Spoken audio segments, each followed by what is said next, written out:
रेवाड़ी को बाढ़ से बचाने के लिए साबी बैराज का निर्माण किया गया था। आप मेरे पीछे देख सकते हैं, ये वही साबी बैराज है जब इसका निर्माण किया गया था, ताकि जो राजस्थान से साबी नदी के माध्यम से जो पानी आता है बाढ़ का कारण बनता है। और हमने जो पुराने टाइम में देखा था कि कहीं ना कहीं रेवाड़ी में बाढ़ आई थी और काफ़ी नुकसान भी झेलना पड़ता है। इसके बाद ये साबी बैराज बनाई गई, इस पर गेट भी लगाए गए, लेकिन गेट का काम भी आधा अधूरा छोड़ दिया गया।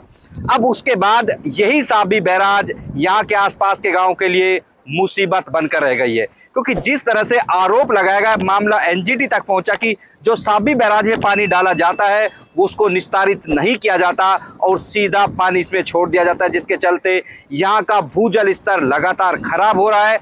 वहीं माने तो जैव विविधता, क्योंकि तमाम तरह के जो एक जैव विविधता होती है उस पर भी खतरा मंडराया हुआ है। इसी को देखते हुए एनजीटी की नेशनल ग्रीन ट्रिब्यूनल की ओर से लगातार इस पर सुनवाई की गई और वहीं अब हरियाणा सरकार की ओर से भी जवाब दिया गया। जवाब में कहा गया कि नगर परिषद हो, जन स्वास्थ्य विभाग हो, हरियाणा शहरी विकास प्राधिकरण, तमाम जो विभाग है संयुक्त टीम बनाकर जो निस्तारण की प्रक्रिया वो की जाएगी, ताकि साबी बैराज में जो पानी डाला जा रहा है उसको निस्तारित करने के बाद ही यहाँ पर छोड़ा जाए। और जो ग्रामीणों की ओर से जो तमाम तरह के आरोप लगाए जाते हैं कि गंदा पानी है जिसके चलते भूजल स्तर खराब हो रहा है, उस पर अंकुश लगाया जा सके। आज हम रेवाड़ी की साबी बैराज पर ही खड़े हैं, क्योंकि जब यहाँ पर 2014 और 19 के बीच में एक कार्य योजना तैयार की गई थी कि इसको एक टूरिज्म के हब के रूप में विकसित किया जाएगा, यहाँ पर बोट चलाई जाएंगी, तमाम खबरें छवि और बताया गया कि आप देख सकते हैं कितना भव्य रूप इस जो साबी बैराज का है।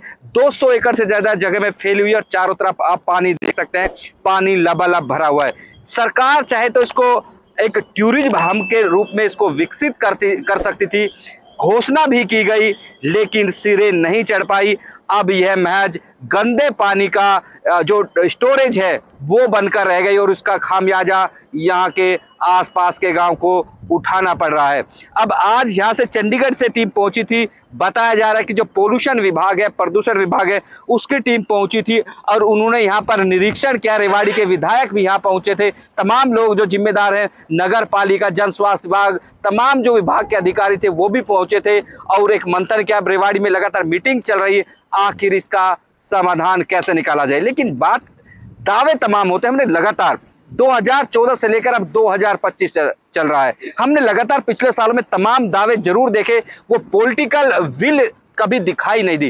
केंद्रीय मंत्री राव इंद्रजीत की ओर से जरूर प्रयास किए गए थे, उन्होंने राजस्थान और हरियाणा की एक मीटिंग भी बुलाई थी, किस तरह से समाधान निकाला जाए गंदे पानी को लेकर, लेकिन वो भी सिरे नहीं चढ़ पाई। अब लगातार एक बार फिर से, क्योंकि जब एनजीटी फटकार लगे, अमूमन देखा जाता है भारतीय प्रोसेस में जो अपनी प्रोसेस होती है, जो डिपार्टमेंटल प्रोसेस में देखा, जब फटकार लगती है तब अधिकारी जागते हैं और समाधान का प्रयास करते हैं।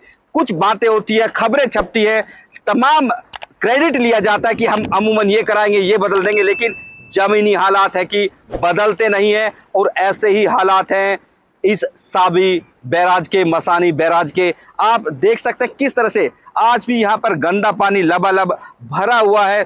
बरसात में यहाँ पे रेवाड़ी से जो सीवरेज का पानी है वो यहीं पर डाला जाता है, धारवेड़ा का गंदा पानी यहीं पर आता है। ऐसे में आरोप इस तरह की यहाँ पर ट्रीटेड नहीं किया जाता, पानी वो सीधे डाल दिया जाता है। जो फैक्ट्रीज की बात कर रहे हैं, तमाम इस तरह के आरोप।